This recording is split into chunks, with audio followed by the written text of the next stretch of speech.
Existem assuntos que são difíceis de conversar. Falar sobre dinheiro, sobre sexo, sobre religião e futebol são assuntos que quase sempre são evitados ou acabam gerando discussões na nossa sociedade.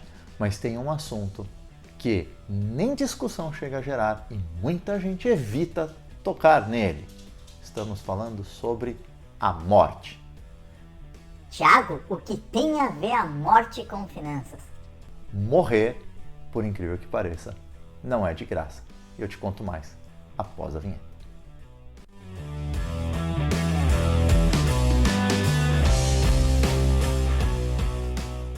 Seja muito bem-vindo, seja muito bem-vindo ao Finanças Pessoais. Eu sou o Thiago Lonardi e, como eu estava dizendo, morte é um assunto que poucas pessoas, quase ninguém, gosta de falar sobre. E vou te dizer que um número menor ainda de pessoas se prepara financeiramente para a morte. Oi? Pois é, até para morrer precisa de dinheiro. Tiago, você tá brincando comigo, eu vou morrer. Pois é, num momento de dor, num momento onde uma pessoa, um ente, um parente muito querido se vai, as pessoas que ficam para cuidar de tudo que está envolvido naquele momento ainda tem uma conta para pagar no final do dia. Mas você sabe quais são os custos envolvidos nessas situações? O tema de hoje foi sugerido pela minha amiga Gisele, a Gi, que recentemente passou por uma situação como esta. E no caso dela, houve uma quantia financeira um pouco elevada para fazer todos os trâmites. Eu vou até relatar aqui, com autorização dela, para que você entenda que se preparar para a morte também faz parte do seu planejamento de vida, do seu planejamento financeiro. Afinal, você cuida de você mesmo até o último momento. Mas quem paga a conta? Bom, isso não é uma particularidade do brasileiro e nós também nem temos o custo mais elevado do mundo. Isso acontece em boa parte dos locais quando as pessoas deixam. Existem custos relacionados à morte. No Brasil, nós temos dois tipos de serviços pós-vida, né? Quando a pessoa falece. Você pode ser enterrado ou pode ser cremado. Em ambos os casos, temos custos relativos aos processos. Seja a urna, o famoso caixão, onde você ficará ali durante o velório, você ou qualquer outra pessoa que já tenha falecido, vai ficar ali durante o velório e depois entrará, seja num túmulo ou no forno crematório. Esses dois processos envolvem pessoas, envolvem custos. Ainda assim tem o momento de velório, a velação, aquele momento da última despedida, onde você tem a urna, que nós já falamos, tem a decoração da pessoa que está ali, a roupa, as flores, a decoração, né? Falar decoração, mas as flores que ficam no ambiente, as velas, a limpeza do local. Nem todo local é público, existem ambientes que são particulares, são privados. Se você não tem na família um jazigo, um terreno num cemitério, vai ter que comprar ou alugar um. Tem todos os custos de manutenção. Enfim, no Brasil, se você vai custear todas as despesas, elas partem, dependendo da cidade e do estado, de R$ 800 e podem atingir incríveis R$ 60 mil. Tudo depende do tipo de serviço que você quer.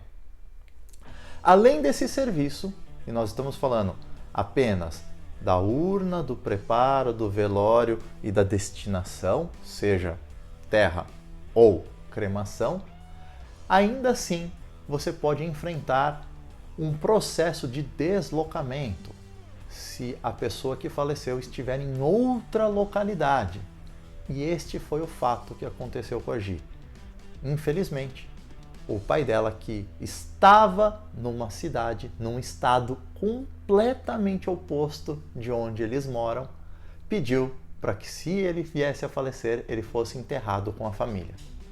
Resumo: os custos do processo para preparar o corpo e trazer ele de onde ele estava até onde ele foi enterrado, próximo da família, se tornaram absurdamente elevados. Existem, nesses casos, empresas que auxiliam de duas formas. Uma delas são as empresas seguradoras. Os seguros de vida oferecem auxílio funeral ou algum tipo de auxílio em caso de morte. Na cláusula do seguro está lá, em geral, eles vão definir um valor que eu conheço, que eu já vi, inclusive na minha pólice estava este valor, R$5.000 para o custeio das despesas. Tudo vai depender daquilo que você quer, de como você vai fazer para a pessoa que se foi. Isso pode encarecer o processo. Em alguns casos, você também pode você pode contar com um auxílio de uma empresa especializada.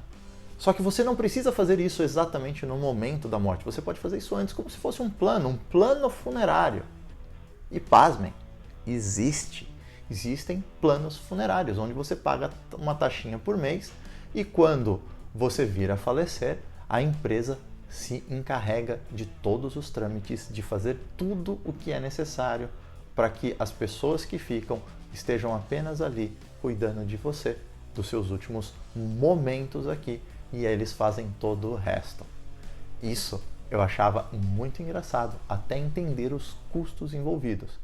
Meu pai, ele tem um plano, ele assumiu um plano funeral. Então ele paga lá a taxa mensal que cobre ele, minha mãe. Eu acredito que os filhos, se pagar uma taxinha extra, podem participar. Enfim, ele está precavendo para este momento. Quanto mais cedo você fizer um planejamento desses, mais barato fica. A grande questão aqui é que, independente da classe social, existe um custo. A partir de 700, 800 reais, como eu disse ali, até incríveis 60 mil reais. Em alguns casos, vai depender muito do município onde você se localiza, você pode optar ou solicitar um benefício público, que seria como se fosse um funeral, não sei nem dizer o nome, um auxílio funeral público gratuito. Enfim, se você comprovar que não tem condições de pagar todas as taxas do processo, a prefeitura ela oferece o pacote mínimo, que é velar num ambiente público, num velório municipal, e enterrar num cemitério público. Tá? Não são caros os processos pelo fato de ser cremação ou enterro. A diferença entre os processos é muito pequena, muda muito a questão de se é público ou privado, que tipo de ambiente que vai ser feito e todos os envolvimentos da cerimônia. E também existem alguns casos específicos que as pessoas também se encontram em outros países. E aí o custo é ainda maior, porque você tem que ter toda a documentação para levar o corpo de um país para o outro. E o último custo, não para por aqui, e esse é para todos, é o do registro no cartório. Obter a certidão de óbito também tem um custo de registro. Enfim, de 700, 800 até 60 mil reais, esse é o custo de morrer no Brasil. Como um comparativo, eu tenho alguns dados referentes aos Estados Unidos, onde este processo pode custar de 8 a 14 mil dólares, dependendo do estado. E lá o processo pode ser até mais longo. Existem pessoas que acabam velando o parente ou a pessoa por mais tempo, então o custo se torna ainda maior, porque o preparo do corpo tem que ser para resistir mais tempo. Talvez você se lembre quanto tempo levou o funeral do Michael Jackson quando ele faleceu. O corpo, até ele ser enterrado, cremado, não me lembro muito bem, ele ficou um bom tempo embalsamado, preparado para as cerimônias de despedida. Enfim, esse pode não ser o assunto mais agradável, o assunto mais dinâmico que você gostaria de ver, mas é um assunto que faz parte também do planejamento financeiro quando você trabalha a gestão de riscos, as proteções. Se você vai fazer um seguro, esta é uma habilitação, um itemzinho ali que é verificado. Afinal, se você está fazendo um seguro de vida que é para pelo menos dar um conforto financeiro para as pessoas que você ama e que ficaram, também ajudar nesses casos vai ser um grande acalento para elas. O vídeo de hoje não é macabro, mas é importante. Não é um tema que se gosta de falar, mas deve ser falado. Existem alguns temas que podem gerar polêmica. Esse pode ser um deles. Mas esteja você gostando ou não de falar do tema morte, o custo está aí. Este foi mais um vídeo. Toda semana um vídeo novo aqui no canal. Se você já é inscrito, marca o sininho para ser avisado. Se não se inscreveu, ó, é aqui embaixo. É só se inscrever. É gratuito. Aperta no botão inscreva-se. Aproveita, já deixa aí o seu like, o seu gostei, o seu joinha. E nos vemos na próxima semana.